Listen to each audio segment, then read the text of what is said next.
Contents Prev next. Chapter 13. Put my bag in the front bedroom, Calpurnia, was the first thing Aunt Alexandra said. Jean Louise, stop scratching your head, was the second thing she said. Calpurnia picked up Auntie's heavy suitcase and opened the door. I'll take it, said Jem, and took it. I heard the suitcase hit the bedroom floor with a thump. The sound had a dull permanence about it. Have you come for a visit, Auntie? I asked. Aunt Alexandra's visits from the landing were rare, and she traveled in state. She owned a bright green square Buick and a black chauffeur, both kept in an unhealthy state of tidiness. But today, they were nowhere to be seen. Didn't your father tell you? She asked. Jem and I shook our heads. Probably he forgot. He's not in yet, is he? No'm, he doesn't usually get back till late afternoon, said Jem. Well, your father and I decided it was time I came to stay with you for a while. For a while. In Maycomb meant anything from 3 days to 30 years. Jem and I exchanged glances. Jem's growing up now, and you are too, she said to me. We decided that it would be best for you to have some feminine influence. It won't be many years, Jean Louise, before you become interested in clothes and boys. I could have made several answers to this. Cal's a girl. It would be many years before I would be interested in boys. I would never be interested in clothes. But I kept quiet. What about Uncle Jimmy? Asked Jem. Is he comin' too? Oh no, he's staying at the landing. He'll keep the place going. The moment I said, won't you miss him? I realized that this was not a tactful question. Uncle Jimmy present or Uncle Jimmy absent made not much difference. He never said anything. Aunt Alexandra ignored my question. I could think of nothing else to say to her.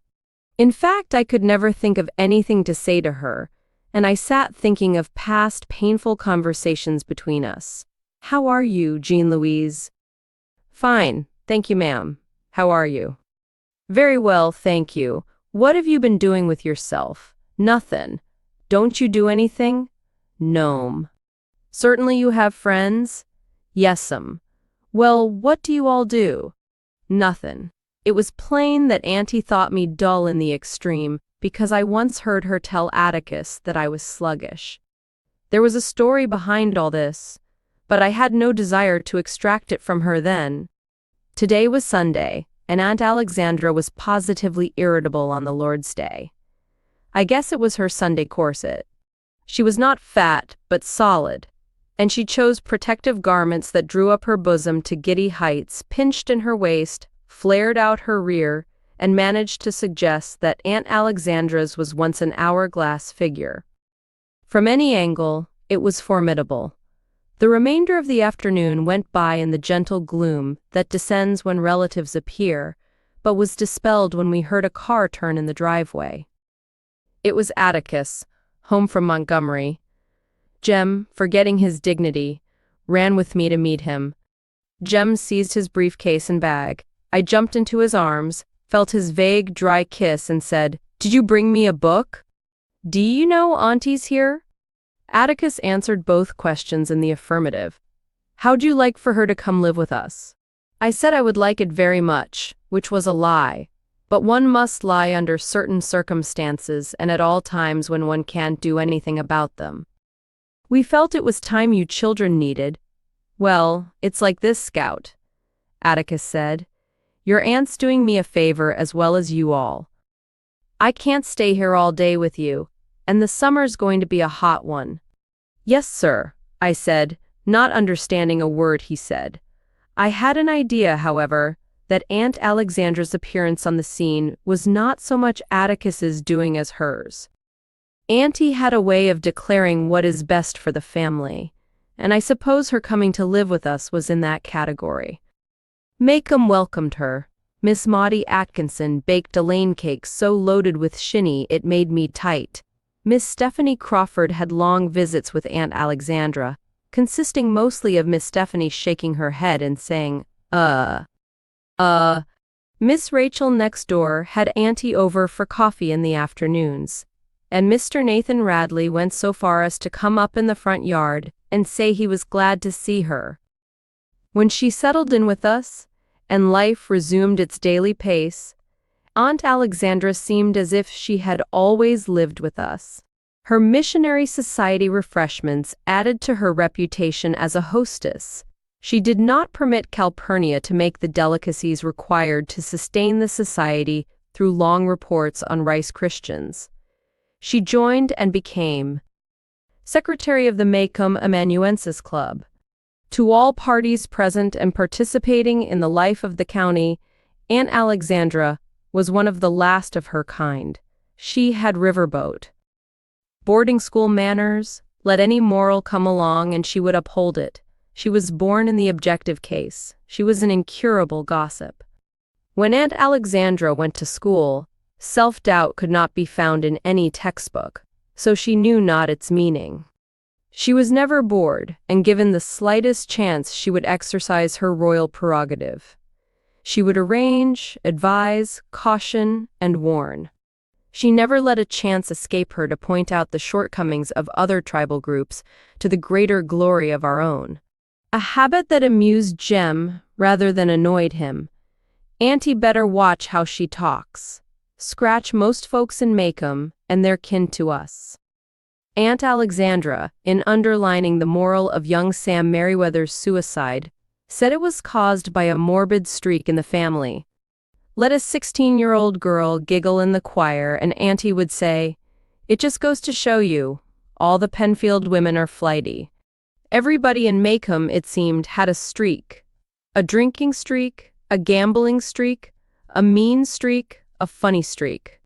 Once, when Auntie assured us that Miss Stephanie Crawford's tendency to mind other people's business was hereditary, Atticus said, "Sister, when you stop to think about it, our generation's practically the first in the Finch family not to marry its cousins. Would you say the Finches have an incestuous streak?" Auntie said no. That's where we got our small hands and feet. I never understood her preoccupation with heredity. Somewhere, I had received the impression that fine folks were people who did the best they could with the sense they had, but Aunt Alexandra was of the opinion, obliquely expressed, that the longer a family had been squatting on one patch of land, the finer it was. "That makes the Yules fine folks, then," said Jem. The tribe of which Burris Yule and his brethren consisted had lived on the same plot of earth behind the Maycomb dump, and had thrived on county welfare money for 3 generations. Aunt Alexandra's theory had something behind it, though. Maycomb was an ancient town. It was 20 miles east of Finch's Landing, awkwardly inland for such an old town. But Maycomb would have been closer to the river had it not been for the nimble-wittedness of one Sinkfield, who in the dawn of history operated an inn where 2 pig trails met, the only tavern in the territory. Sinkfield, no patriot, served and supplied ammunition to Indians and settlers alike, neither knowing or caring whether he was a part of the Alabama Territory or the Creek Nation, so long as business was good. Business was excellent when Governor William Wyatt Bibb, with a view to promoting the newly created county's domestic tranquility, dispatched a team of surveyors to locate its exact center and there establish its seat of government. The surveyors, Sinkfield's guests, told their host that he was in the territorial confines of Maycomb County and showed him the probable spot where the county seat would be built. Had not Sinkfield made a bold stroke to preserve his holdings, Maycomb would have sat in the middle of Winston Swamp, a place totally devoid of interest. Instead, Maycomb grew and sprawled out from its hub, Sinkfield's Tavern, because Sinkfield reduced his guests to myopic drunkenness one evening, induced them to bring forward their maps and charts, lop off a little here, add a bit there, and adjust the center of the county to meet his requirements. He sent them packing next day armed with their charts and 5 quarts of shinny in their saddlebags, 2 apiece and 1 for the governor. Because its primary reason for existence was government, Macomb was spared the grubbiness that distinguished most Alabama towns its size. In the beginning, its buildings were solid, its courthouse proud, its streets graciously wide. Macomb's proportion of professional people ran high. One went there to have his teeth pulled, his wagon fixed, his heart listened to. His money deposited, his soul saved, his mules vetted. But the ultimate wisdom of Sinkfield's maneuver is open to question. He placed the young town too far away from the only kind of public transportation in those days, riverboat, and it took a man from the north end of the county woe days to travel to Macomb for store-bought goods. As a result, the town remained the same size for 100 years, an island in a patchwork sea of cotton fields and timberland. Although Macomb was ignored during the war between the states, Reconstruction rule and economic ruin forced the town to grow. It grew inward. New people, so rarely settled there, the same families married the same families until the members of the community looked faintly alike. Occasionally, someone would return from Montgomery or Mobile with an outsider, but the result caused only a ripple in the quiet stream of family resemblance. Things were more or less the same during my early years. There was indeed a caste system in Macomb, but to my mind it worked this way: the older citizens. The present generation of people who had lived side by side for years and years were utterly predictable to one another. They took for granted attitudes, character shadings, even gestures, as having been repeated in each generation and refined by time. Thus the dicta "No Crawford minds his own business. Every third Meriwether is morbid. The truth is not in the Delafields.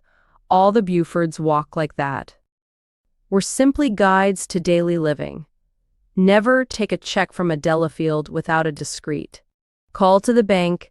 Miss Maudie Atkinson's shoulder stoops because she was a Buford. If Mrs. Grace Meriwether sips gin out of Lydia E. Pinkham bottles, it's nothing unusual. Her mother did the same. Aunt Alexandra fitted into the world of Macomb like a hand into a glove, but never into the world of Jem and me. I so often wondered how she could be Atticus's and Uncle Jack's sister that I revived half-remembered tales of changelings and mandrake roots that Jem had spun long ago. These were abstract speculations for the first month of her stay, as she had little to say to Jem or me, and we saw her only at mealtimes and at night before we went to bed. It was summer and we were outdoors. Of course, some afternoons when I would run inside for a drink of water, I would find the living room overrun with Macomb ladies, sipping, whispering, fanning, and I would be called, "Jean Louise, come speak to these ladies." When I appeared in the doorway, Auntie would look as if she regretted her request. I was usually mud-splashed or covered with sand. "Speak to your cousin Lily," she said one afternoon when she had trapped me in the hall. "Who?" I said. "Your cousin Lily Brooke," said Aunt Alexandra. "She our cousin?" I didn't know that. Aunt Alexandra managed to smile in a way that conveyed a gentle apology to Cousin Lily and firm disapproval to me.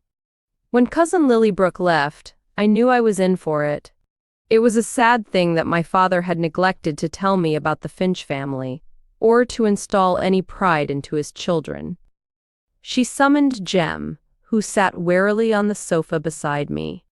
She left the room and returned with a purple-covered book on which Meditations of Joshua S. St. Clair was stamped in gold.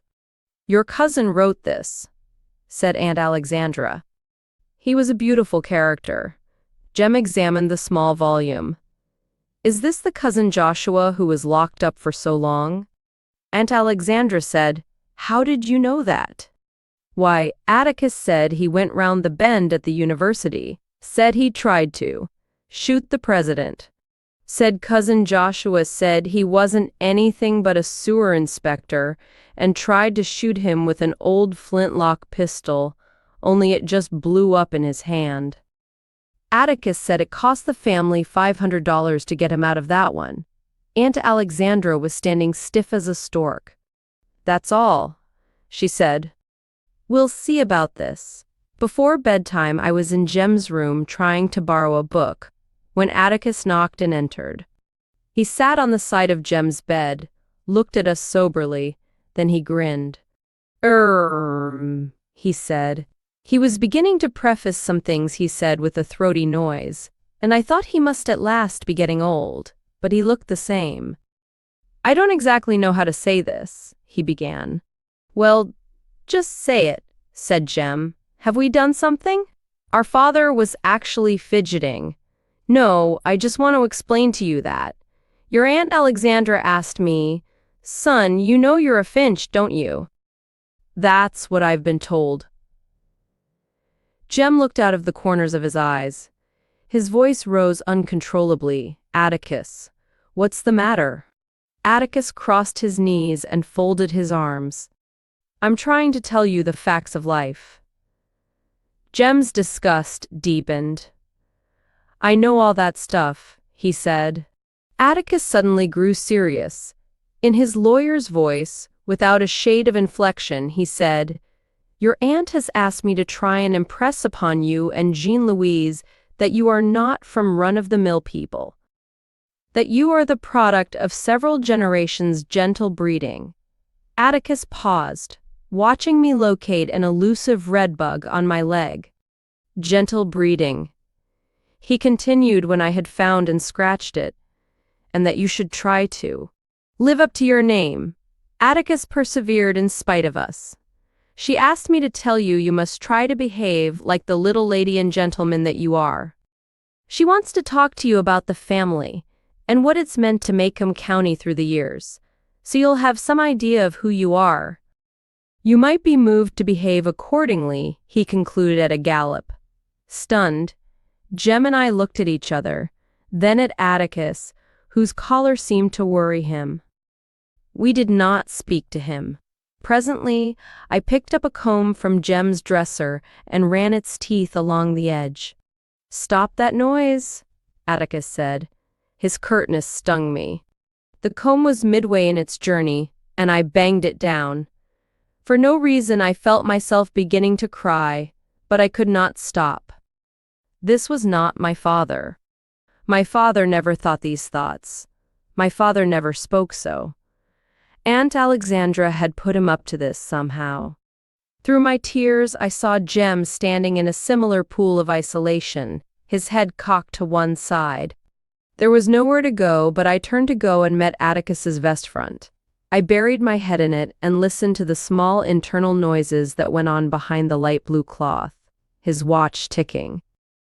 The faint crackle of his starched shirt, the soft sound of his breathing. "Your stomach's growling," I said. "I know it," he said. "You better take some soda." "I will." He said, "Atticus, is all this behavin' and stuff gonna make things different? I mean, are you?" I felt his hand on the back of my head. "Don't you worry about anything," he said. "It's not time to worry." When I heard that, I knew he had come back to us. The blood in my legs began to flow again, and I raised my head. "You really want us to do all that?" "I can't remember everything Finches are supposed to do." "I don't want you to remember it. Forget it." He went to the door and out of the room, shutting the door behind him. He nearly slammed it, but caught himself at the last minute and closed it softly. As Jem and I stared, the door opened again and Atticus peered around. His eyebrows were raised, his glasses had slipped. "Get more like Cousin Joshua every day, don't I? Do you think I'll end up costing the family $500? I know now what he was trying to do, but Atticus was only a man. It takes a woman to do that kind of work. Contents Prev next. Chapter 14. Although we heard no more about the Finch family from Aunt Alexandra, we heard plenty from the town. On Saturdays, armed with our nickels, when Jem permitted me to accompany him, he was now positively allergic to my presence when in public, we would squirm our way through sweating sidewalk crowds and sometimes hear, "There's his chillin'." or yonder's some finches.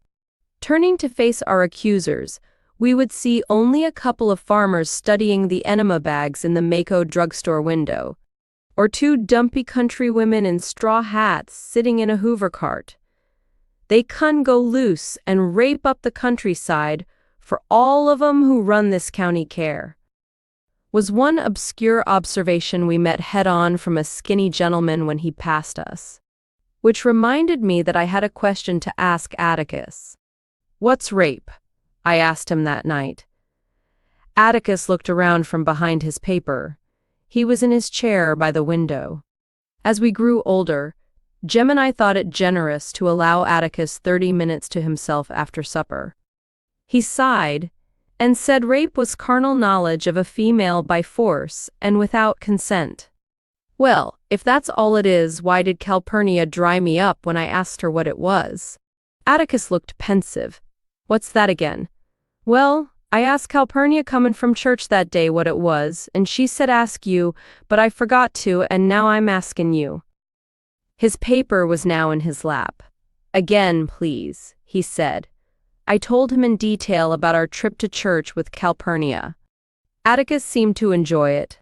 But Aunt Alexandra, who was sitting in a corner quietly sewing, put down her embroidery and stared at us. You all were coming back from Calpurnia's church that Sunday?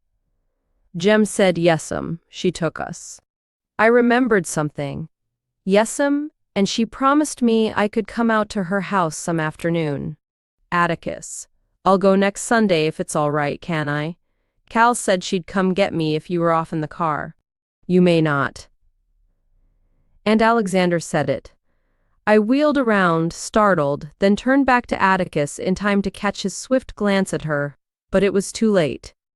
I said I didn't ask you. For a big man, Atticus could get up and down from a chair faster than anyone I ever knew. He was on his feet. Apologize to your aunt, he said. I didn't ask her. I asked you. Atticus turned his head and pinned me to the wall with his good eye. His voice was deadly. First, apologize to your aunt. I'm sorry, Auntie, I muttered. Now then, he said. Let's get this clear. You do as Calpurnia tells you, you do as I tell you, and as long as your aunt's in this house, you will do as she tells you. Understand? I understood, pondered a while, and concluded that the only way I could retire with a shred of dignity was to go to the bathroom, where I stayed long enough to make them think I had to go. Returning, I lingered in the hall to hear a fierce discussion going on in the living room. Through the door, I could see Jem on the sofa with a football magazine in front of his face. His head turning as if its pages contained a live tennis match. You've got to do something about her, Auntie was saying. You've let things go on too long, Atticus, too long. I don't see any harm in letting her go out there. Cal'd look after her there as well as she does here. Who was the her they were talking about? My heart sank. Me. I felt the starched walls of a pink cotton penitentiary closing in on me, and for the second time in my life I thought of running away. Immediately. Atticus, it's all right to be soft-hearted. You're an easy man. But you have a daughter to think of. A daughter who's growing up. That's what I am thinking of. And don't try to get around it. You've got to face it sooner or later, and it might as well be tonight. We don't need her now. Atticus's voice was even. Alexandra, Calpurnia's not leaving this house until she wants to. You may think otherwise, but I couldn't have got along without her all these years. She's a faithful member of this family, and you'll simply have to accept things the way they are. Besides, sister, I don't want you working your head off for us. You've no reason to do that. We still need Cal as much as we ever did. But Atticus. Besides, I don't think the children have suffered one bit from her having brought them up. If anything, she's been harder on them in some ways than a mother would have been. She's never let them get away with anything. She's never indulged them the way most colored nurses do. She tried to bring them up according to her lights, and Cal's lights are pretty good. And another thing, the children love her. I breathed again. It wasn't me. It was only Calpurnia they were talking about. Revived, I entered the living room. Atticus had retreated behind his newspaper, and Aunt Alexandra was worrying her embroidery. Punk, punk, punk, her needle broke the taut circle. She stopped and pulled the cloth tighter. Punk, punk, punk. She was furious. Jem got up and padded across the rug. He motioned me to follow. He led me to his room and closed the door. His face was grave. They've been fussing, Scout. Jem and I fussed a great deal these days, but I had never heard of or seen anyone quarrel with Atticus. It was not a comfortable sight. Scout, try not to antagonize Auntie here. Atticus's remarks were still rankling, which made me miss the request in Jem's question. My feathers rose again. You trying to tell me what to do? Nah, he's got a lot on his mind now, without us worrying him. Like what? Atticus didn't appear to have anything especially on his mind. It's this Tom Robinson case that's worrying him to death. I said Atticus didn't worry about anything. Besides, the case never bothered us except about once a week, and then it didn't last. That's because you can't hold something in your mind but a little while, said Jem. It's different with grown folks. His maddening superiority was unbearable these days. He didn't want to do anything but read and go off by himself. Still, everything he read he passed along to me, but with this difference. Formerly, because he thought I'd like it. Now, for my edification and instruction. Gee, crawling Hova, Jem, who do you think you are? Now I mean it, Scout, you antagonize Auntie and I'll spank you. With that, I was gone. You damn Morphodite, I'll kill you. He was sitting on the bed, and it was easy to grab his front hair and land one on his mouth. He slapped me and I tried another left, but a punch in the stomach sent me sprawling on the floor. It nearly knocked the breath out of me, but it didn't matter because I knew he was fighting me back. We were still equals. Ain't so high and mighty now, are you? I screamed, sailing in again. He was still on the bed, and I couldn't get a firm stance. So I threw myself at him as hard as I could, hitting, pulling, pinching, gouging. What had begun as a fistfight became a brawl. We were still struggling when Atticus separated us. That's all, he said. Both of you go to bed right now. Ta! I said at Jem. He was being sent to bed at my bedtime. Who started it? Asked Atticus in resignation. Jem did. He was trying to tell me what to do. I don't have to mind him now, do I? Atticus smiled. Let's leave it at this. You mind Jem whenever he can make you. Fair enough? Aunt Alexandra was present but silent, and when she went down the hall with Atticus we heard her say, "Just one of the things I've been telling you about," a phrase that united us again. Ours were adjoining rooms. As I shut the door between them, Jem said, "Night, Scout, night." I murmured, picking my way across the room to turn on the light. As I passed the bed, I stepped on something warm, resilient, and rather smooth. It was not quite like hard rubber, and I had the sensation that it was alive. I also heard it move. I switched on the light and looked at the floor by the bed. Whatever I had stepped on was gone. I tapped on Jem's door. "What?" he said. "How does a snake feel? Sort of rough, cold, dusty. Why?" "I think there's one under my bed. Can you come look? Are you being funny?" Jem opened the door. He was in his pajama bottoms. I noticed, not without satisfaction, that the mark of my knuckles was still on his mouth. When he saw I meant what I said, he said, "If you think I'm gonna put my face down to a snake, you've got another think comin'. Hold on a minute." He went to the kitchen and fetched the broom. "You better get up on the bed," he said. You reckon it's really one? I asked. This was an occasion. Our houses had no cellars. They were built on stone blocks a few feet above the ground, and the entry of reptiles was not unknown, but was not commonplace. Miss Rachel Haverford's excuse for a glass of neat whiskey every morning was that she never got over the fright of finding a rattler coiled in her bedroom closet, on her washing, when she went to hang up her negligee. Jem made a tentative swipe under the bed. I looked over the foot to see if a snake would come out. None did. Jem made a deeper swipe. Do snakes grunt? It ain't a snake, Jem said. It's somebody. Suddenly, a filthy brown package shot from under the bed. Jem raised the broom and missed Dill's head by an inch when it appeared. God Almighty. Jem's voice was reverent. We watched Dill emerge by degrees. He was a tight fit. He stood up and eased his shoulders, turned his feet in their ankle sockets, rubbed the back of his neck. His circulation restored, he said, "Hey." Jem petitioned God again. I was speechless. "I'm 'bout to perish," said Dill. "Got anything to eat?" In a dream, I went to the kitchen. I brought him back some milk and half a pan of cornbread left over from supper.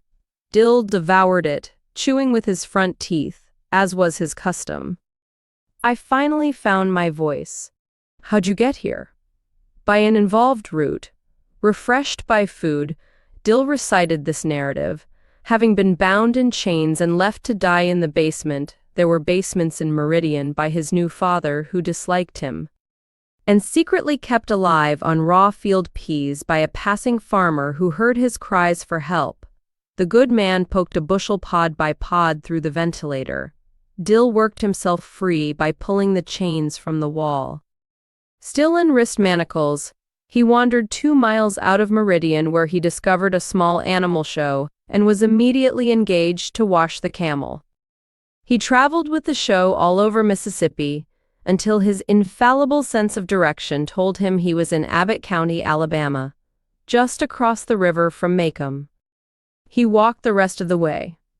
"How'd you get here?" asked Jem. He had taken $13 from his mother's purse, caught the 9 o'clock from Meridian, and got off at Macomb Junction. He had walked 10 or 11 of the 14 miles to Macomb, off the highway in the scrub bushes, lest the authorities be seeking him, and had ridden the remainder of the way clinging to the backboard of a cotton wagon. He had been under the bed for 2 hours, he thought. He had heard us in the dining room, and the clink of forks on plates nearly drove him crazy. He thought Jem and I would never go to bed. He had considered emerging and helping me beat Jem, as Jem had grown far taller, but he knew Mr. Finch would break it up soon. So he thought it best to stay where he was. He was worn out, dirty beyond belief, and home. "They must not know you're here," said Jem. "We'd know if they were looking for you. Think they're still searching all the picture shows in Meridian." Dill grinned. "You oughta let your mother know where you are," said Jem. "You oughta let her know you're here." Dill's eyes flickered at Jem, and Jem looked at the floor. Then he rose and broke the remaining code of our childhood. He went out of the room and down the hall. "Atticus." His voice was distant. "Can you come here a minute, sir?" Beneath its sweat-streaked dirt, Dill's face went white. I felt sick. Atticus was in the doorway. He came to the middle of the room and stood with his hands in his pockets, looking down at Dill. I finally found my voice. "It's okay, Dill. When he wants you to know something, he tells you." Dill looked at me. "I mean, it's all right," I said. "You know he wouldn't bother you. You know you ain't scared of Atticus." "I'm not scared," Dill muttered. "Just hungry, I'll bet." Atticus's voice had its usual pleasant dryness. "Scout, we can do better than a pan of cold cornbread, can't we? You fill this fellow up, and when I get back, we'll see what we can see. Mr. Finch, don't tell Aunt Rachel. Don't make me go back, please, sir. I'll run off again." "Whoa, son," said Atticus. Nobody's about to make you go anywhere but to bed pretty soon. I'm just going over to tell Miss Rachel you're here and ask her if you could spend the night with us. You'd like that, wouldn't you? And for goodness sake, put some of the county back where it belongs. The soil erosion's bad enough as it is. Dill stared at my father's retreating figure. He's trying to be funny, I said. He means take a bath. See there, I told you he wouldn't bother you. Jem was standing in a corner of the room, looking like the traitor he was. Dill, I had to tell him. He said, "You can't run 300 miles off without your mother knowing." We left him without a word. Dill ate, and ate, and ate, and ate. He hadn't eaten since last night. He used all his money for a ticket, boarded the train as he had done many times, coolly chatted with the conductor, to whom Dill was a familiar sight. But he had not the nerve to invoke the rule on small children traveling a distance alone. If you've lost your money, the conductor will lend you enough for dinner, and your father will pay him back at the end of the line. Dill made his way through the leftovers and was reaching for a can of pork and beans in the pantry when Miss Rachel's "Do oo Jesus" went off in the hall. He shivered like a rabbit.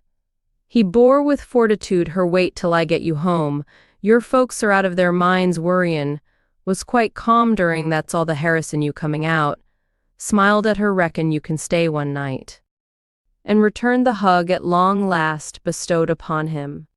Atticus pushed up his glasses and rubbed his face. "Your father's tired," said Aunt Alexandra, her first words in hours, it seemed. She had been there, but I suppose struck dumb most of the time. "You children get to bed now." We left them in the dining room, Atticus still mopping his face. From rape to riot to runaways. We heard him chuckle. I wonder what the next 2 hours will bring. Since things appeared to have worked out pretty well, Dill and I decided to be civil to Jem. Besides, Dill had to sleep with him, so we might as well speak to him. I put on my pajamas, read for a while, and found myself suddenly unable to keep my eyes open. Dill and Jem were quiet. When I turned off my reading lamp, there was no strip of light under the door to Jem's room. I must have slept a long time, for when I was punched awake, the room was dim with the light of the setting moon. "Move over, Scout." He thought he had to. I mumbled, "Don't stay mad with him." Dill got in bed beside me. "I ain't," he said. "I just wanted to sleep with you. Are you waked up?" By this time I was, but lazily so. "Why'd you do it?" No answer. I said, "Why'd you run off?" "Was he really hateful like you said?" "Nah, didn't you all build that boat like you wrote you were gonna?" "He just said we would. We never did." I raised up on my elbow, facing Dill's outline. "It's no reason to run off. They don't get around to doing what they say they're gonna do half the time. That wasn't it, They just wasn't interested in me." This was the weirdest reason for flight I had ever heard. "How come?" "Well, they stayed gone all the time, and when they were home, even, they'd get off in a room by themselves." "What did they do in there?" "Nothin', just sittin' and readin'. But they didn't want me with them." I pushed the pillow to the headboard and sat up. "You know something? I was fixin' to run off tonight because there they all were. You don't want 'em around you all the time, Dill." Dill breathed his patient breath, a half sigh. "Good night. Atticus is gone all day and sometimes half the night and off in the legislature and I don't know what." "You don't want 'em around all the time, Dill. You couldn't do anything if they were." "That's not it." As Dill explained, I found myself wondering what life would be if Jem were different, even from what he was now. What I would do if Atticus did not feel the necessity of my presence, help, and advice. Why, he couldn't get along a day without me. Even Calpurnia couldn't get along unless I was there. They needed me. "Dill, you ain't telling me right. Your folks couldn't do without you. They must be just mean to you. Tell you what to do about that." Dill's voice went on steadily in the darkness.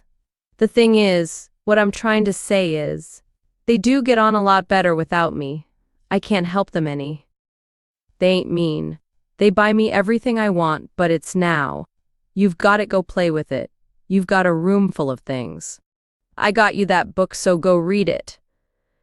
Dill tried to deepen his voice. You're not a boy. Boys get out and play baseball with other boys. They don't hang around the house worrying their folks. Dill's voice was his own again.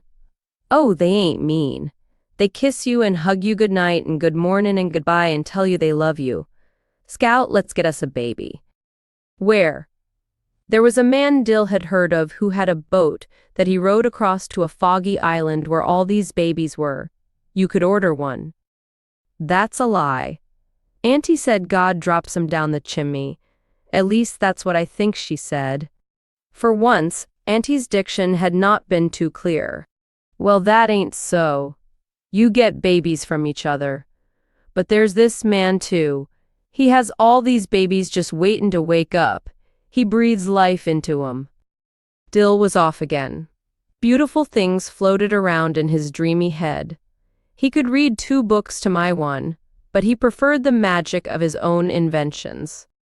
He could add and subtract faster than lightning, but he preferred his own twilight world, a world where babies slept, waiting to be gathered like morning lilies. He was slowly talking himself to sleep and taking me with him, but in the quietness of his foggy island, there rose the faded image of a gray house with sad brown doors. Dill? Why do you reckon Boo Radley's never run off? Dill sighed a long sigh and turned away from me. Maybe he doesn't have anywhere to run off to. Contents Prev, next. Chapter 15. After many telephone calls, much pleading on behalf of the defendant, and a long forgiving letter from his mother, it was decided that Dill could stay. We had a week of peace together. After that, it seemed. A nightmare was upon us. It began one evening after supper. Dill was over. Aunt Alexandra was in her chair in the corner. Atticus was in his. Jem and I were on the floor reading. It had been a placid week. I had minded Auntie. Jem had outgrown the treehouse, but helped Dill and me construct a new rope ladder for it. Dill had hit upon a foolproof plan to make Boo Radley come out at no cost to ourselves, place a trail of lemon drops from the back door to the front yard, and he'd follow it. Like an ant. There was a knock on the front door. Jem answered it and said it was Mr. Heck Tate. Well, ask him to come in, said Atticus. I already did. There's some men outside in the yard, they want you to come out. In Maycomb, grown men stood outside in the front yard for only 2 reasons: death and politics. I wondered who had died. Jem and I went to the front door, but Atticus called, "Go back in the house." Jem turned out the living room lights and pressed his nose to a window screen. Aunt Alexandra protested. "Just for a second, Auntie. Let's see who it is," he said. Dill and I took another window. A crowd of men was standing around Atticus. They all seemed to be talking at once. Moving him to the county jail tomorrow. Mr. Tate was saying, I don't look for any trouble, but I can't guarantee there won't be any. Don't be foolish, Heck. Atticus said, This is Maycomb. Said I was just uneasy. Heck, we've gotten 1 postponement of this case just to make sure there's nothing to be uneasy about. This is Saturday. Atticus said, Trial'll probably be Monday. You can keep him 1 night, can't you? I don't think anybody in Maycomb will begrudge me a client, with times this hard. There was a murmur of glee that died suddenly when Mr. Link Dees said, Nobody around here's up to anything. It's that old Sarum bunch I'm worried about. Can't you get what is it, Heck? Change of venue, said Mr. Tate. Not much point in that, now, is it? Atticus said something inaudible. I turned to Jem, who waved me to silence. Besides, Atticus was saying, You're not scared of that crowd, are you? Know how they do when they get shinnied up. They don't usually drink on Sunday. They go to church most of the day. Atticus said, "This is a special occasion, though," someone said. They murmured and buzzed until Auntie said if Jem didn't turn on the living room lights, he would disgrace the family. Jem didn't hear her. "Don't see why you touched it in the first place." Mr. Linkdees was saying, "You've got everything to lose from this, Atticus. I mean everything." "Do you really think so?" This was Atticus's dangerous question. "Do you really think you want to move there, Scout?" Bam, bam, bam, bam, and the checkerboard was swept clean of my men. "Do you really think that, son? Then read this." Jem would struggle the rest of an evening through the speeches of Henry W. Grady. "Link, that boy might go to the chair, but he's not going till the truth's told." Atticus's voice was even. "And you know what the truth is?" There was a murmur among the group of men, made more ominous when Atticus moved back to the bottom front step and the men drew nearer to him. Suddenly Jem screamed, "Atticus, the telephone's ringing." The men jumped a little and scattered. They were people we saw every day, merchants, in-town farmers. Dr. Reynolds was there. So was Mr. Avery. "Well, answer it, son," called Atticus. Laughter broke them up. When Atticus switched on the overhead light in the living room, he found Jem at the window, pale except for the vivid mark of the screen on his nose. "Why on earth are you all sitting in the dark?" he asked. Jem watched him go to his chair and pick up the evening paper. I sometimes think Atticus subjected every crisis of his life to tranquil evaluation behind the Mobile Register, the Birmingham News, and the Montgomery Advertiser. "They were after you, weren't they?" Jem went to him.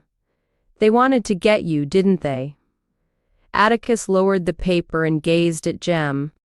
"What have you been reading?" he asked. Then he said gently, "No, son, those were our friends. It wasn't a gang." Jem was looking from the corners of his eyes. Atticus tried to stifle a smile but didn't make it. "No, we don't have mobs, and that nonsense in Macomb. I've never heard of a gang in Macomb. Ku Klux got after some Catholics one time. Never heard of any Catholics in Macomb either," said Atticus. "You're confusing that with something else. Way back about 1920 there was a Klan, but it was a political organization more than anything. Besides, they couldn't find anybody to scare. They paraded by Mr. Sam Levy's house one night, but Sam just stood on his porch and told 'em things had come to a pretty pass. He'd sold 'em the very sheets on their backs. Sam made 'em so ashamed of themselves they went away. The Levy family met all criteria for being fine folks. They did the best they could with the sense they had, and they had been living on the same plot of ground in Macomb for 5 generations. "The Ku Klux is gone," said Atticus. "It'll never come back." I walked home with Dill and returned in time to overhear Atticus saying to Auntie, "In favor of Southern womanhood as much as anybody, but not for preserving polite fiction at the expense of human life." A pronouncement that made me suspect they had been fussing again. I sought Jem and found him in his room, on the bed deep in thought. "Have they been at it?" I asked. "Sort of. She won't let him alone about Tom Robinson. She almost said Atticus was disgracing the family. Scout, I'm scared." "Scared of what?" "Scared about Atticus. Somebody might hurt him." Jem preferred to remain mysterious. All he would say to my questions was go on and leave him alone. Next day was Sunday. In the interval between Sunday school and church, when the congregation stretched its legs, I saw Atticus standing in the yard with another knot of men. Mr. Heck Tate was present, and I wondered if he had seen the light. He never went to church. Even Mr. Underwood was there. Mr. Underwood had no use for any organization but the Macomb Tribune, of which he was the sole owner, editor, and printer. His days were spent at his linotype, where he refreshed himself occasionally from an ever-present gallon jug of cherry wine. He rarely gathered news. People brought it to him. It was said that he made up every edition of the Macomb Tribune out of his own head and wrote it down on the linotype. This was believable. Something must have been up to haul Mr. Underwood out. I caught Atticus coming in the door, and he said that they'd moved Tom Robinson to the Macomb jail. He also said, more to himself than to me, that if they'd kept him there in the first place, there wouldn't have been any fuss. I watched him take his seat on the third row from the front, and I heard him rumble, "Nearer, my God, to thee," some notes behind the rest of us. He never sat with Auntie, Jem, and me. He liked to be by himself in church. The fake peace that prevailed on Sundays was made more irritating by Aunt Alexandra's presence. Atticus would flee to his office directly after dinner, where if we sometimes looked in on him, we would find him sitting back in his swivel chair reading. Aunt Alexandra composed herself for a 2-hour nap and dared us to make any noise in the yard. The neighborhood was resting. Jem in his old age had taken to his room with a stack of football magazines. So Dill and I spent our Sundays creeping around in deer's pasture. Shooting on Sundays was prohibited, so Dill and I kicked Jem's football around the pasture for a while, which was no fun. Dill asked if I'd like to have a poke at Boo Radley. I said I didn't think it'd be nice to bother him, and spent the rest of the afternoon filling Dill in on last winter's events. He was considerably impressed. We parted at supper time, and after our meal, Jem and I were settling down to a routine. Evening, when Atticus did something that interested us. He came into the living room carrying a long electrical extension cord. There was a light bulb on the end. "I'm going out for a while," he said. "You folks'll be in bed when I come back, so I'll say goodnight now." With that, he put his hat on and went out the back door. "He's taken the car," said Jem. Our father had a few peculiarities.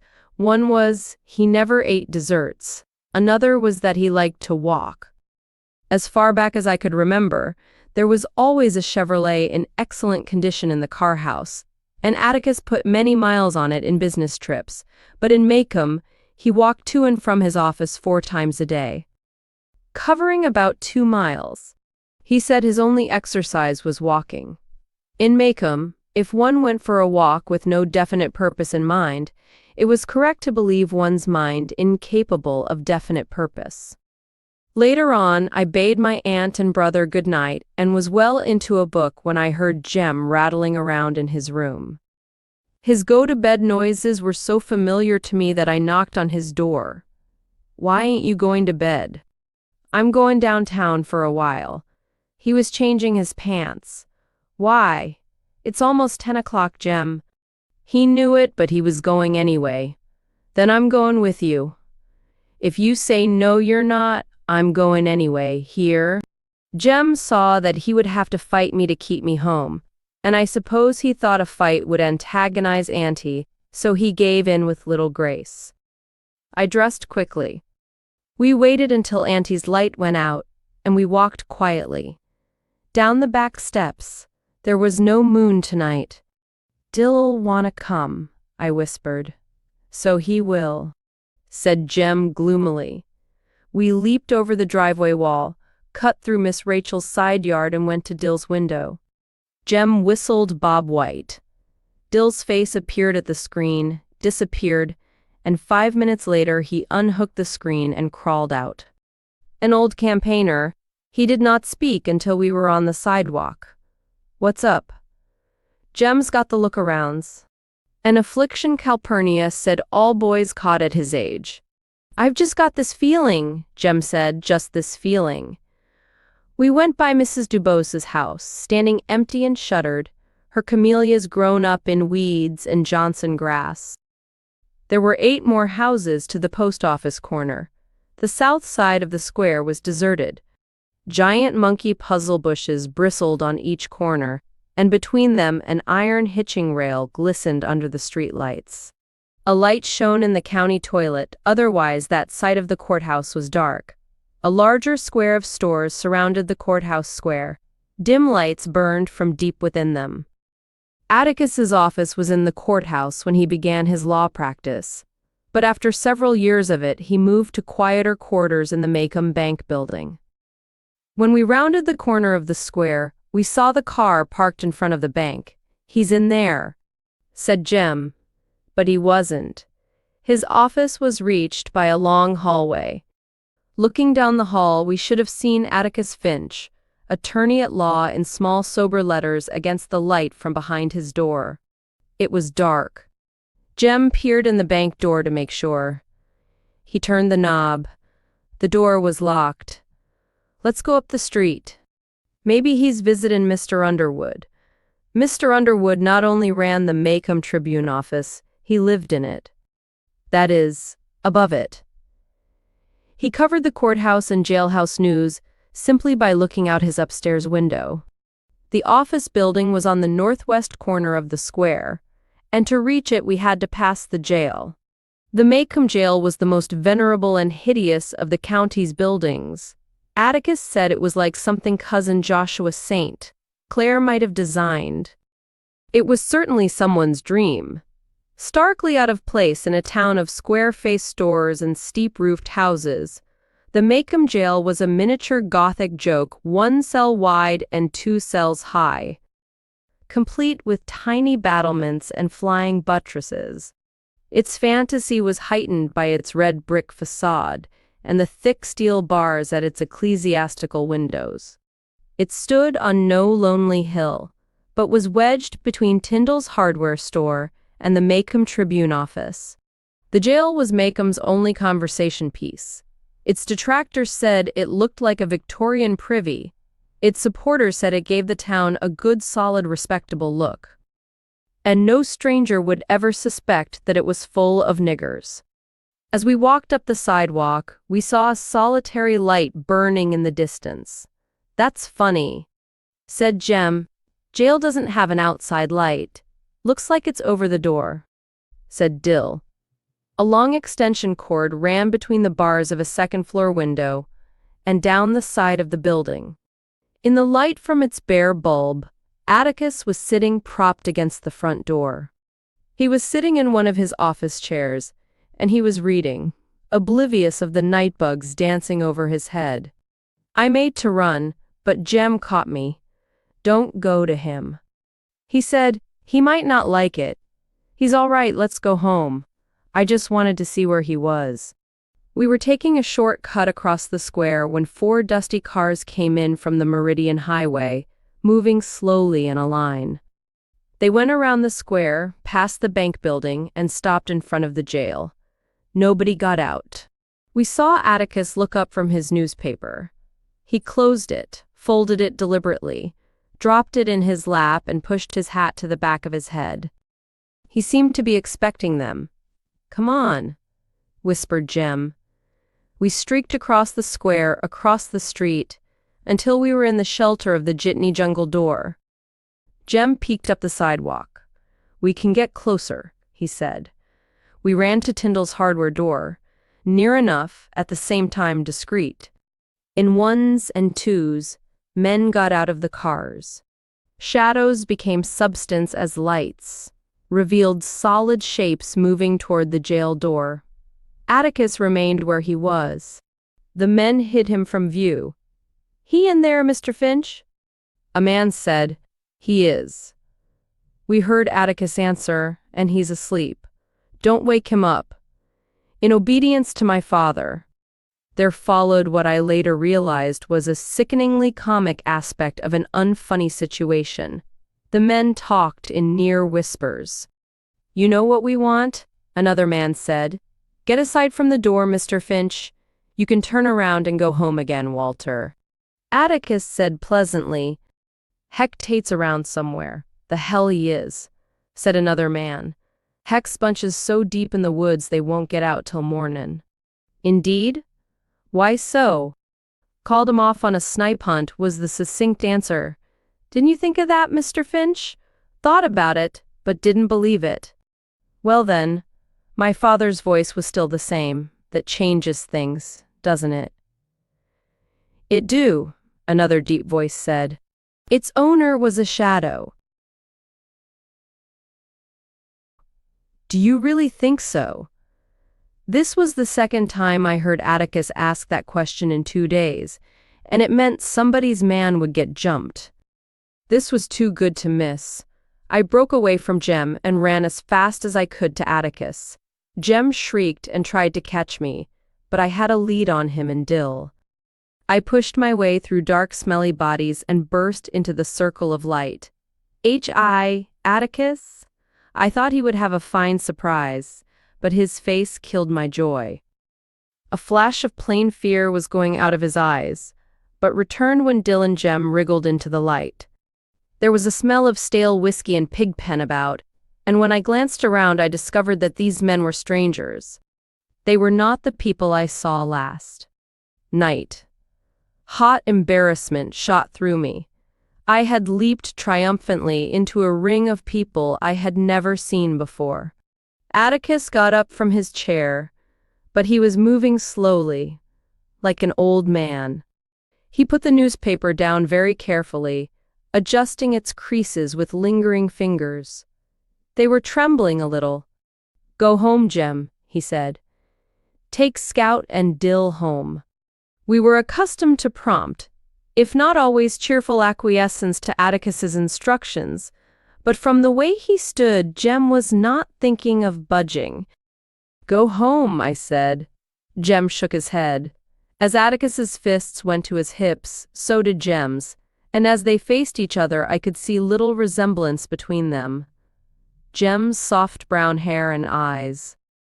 His oval face and snug-fitting ears were our mother's, contrasting oddly with Atticus's graying black hair and square-cut features, but they were somehow alike. Mutual defiance made them alike. "Son," I said, "go home." Jem shook his head. "I'll send him home," a burly man said, and grabbed Jem roughly by the collar. He yanked Jem nearly off his feet. "Don't you touch him!" I kicked the man swiftly, barefooted. I was surprised to see him fall back in real pain.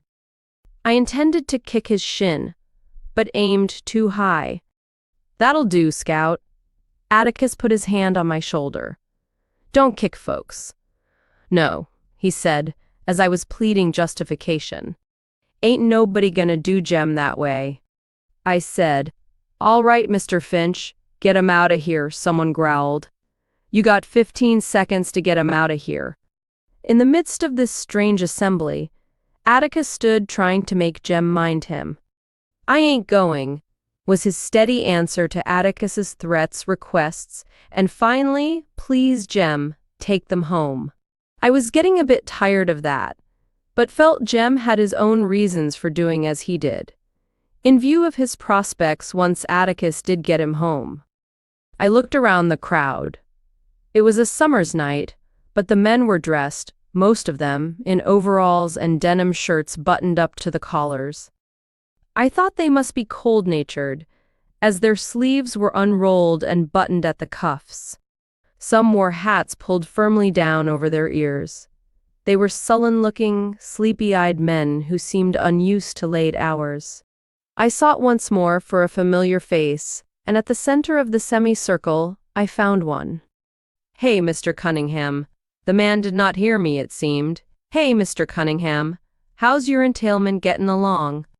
Mr. Walter Cunningham's legal affairs were well known to me. Atticus had once described them at length. The big man blinked and hooked his thumbs in his overall straps. He seemed uncomfortable. He cleared his throat and looked away. My friendly overture had fallen flat. Mr. Cunningham wore no hat, and the top half of his forehead was white, in contrast to his sun-scorched face, which led me to believe that he wore one most days. He shifted his feet, clad in heavy work shoes. "Don't you remember me, Mr. Cunningham? I'm Jean Louise Finch. You brought us some hickory nuts one time, remember?" I began to sense the futility one feels when unacknowledged by a chance acquaintance.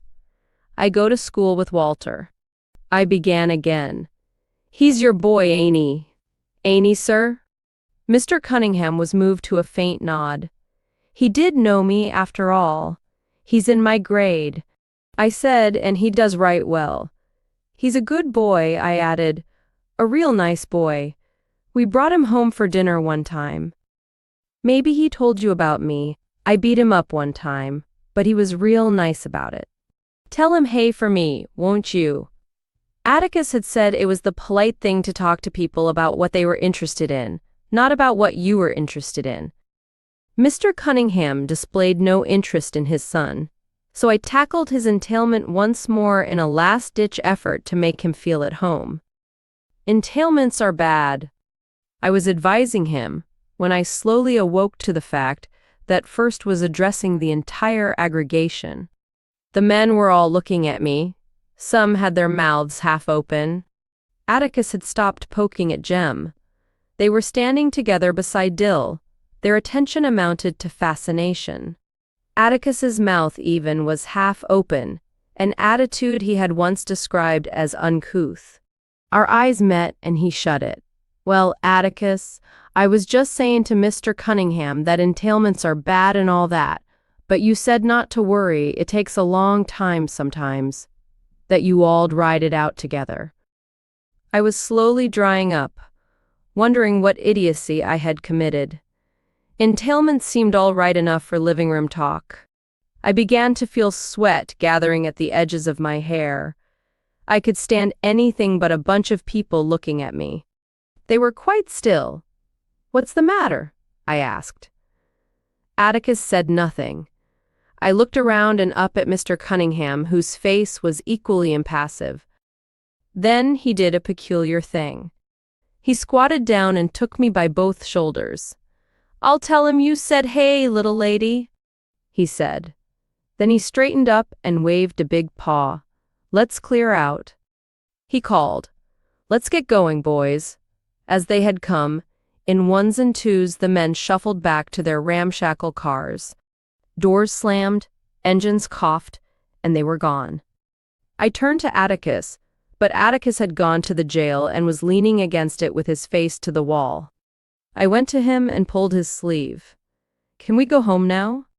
He nodded, produced his handkerchief, gave his face a going over and blew his nose violently. Mr. Finch? A soft, husky voice came from the darkness above. They gone? Atticus stepped back and looked up. They've gone, he said. Get some sleep, Tom. They won't bother you anymore. From a different direction, another voice cut crisply through the night. You're damn tootin' they won't. Had you covered all the time, Atticus? Mr. Underwood and a double-barreled shotgun were leaning out his window, above the Macomb Tribune office. It was long past my bedtime, and I was growing quite tired. It seemed that Atticus and Mr. Underwood would talk for the rest of the night. Mr. Underwood out the window and Atticus up at him. Finally, Atticus returned, switched off the light above the jail door, and picked up his chair. Can I carry it for you, Mr. Finch? Asked Dill. He had not said a word the whole time. Why, thank you, son. Walking toward the office, Dill and I fell into step behind Atticus and Jem. Dill was encumbered by the chair, and his pace was slower. Atticus and Jem were well ahead of us, and I assumed that Atticus was giving him hell for not going home, but I was wrong. As they passed under a streetlight, Atticus reached out and massaged Jem's hair, his one gesture of affection. Contents Prev.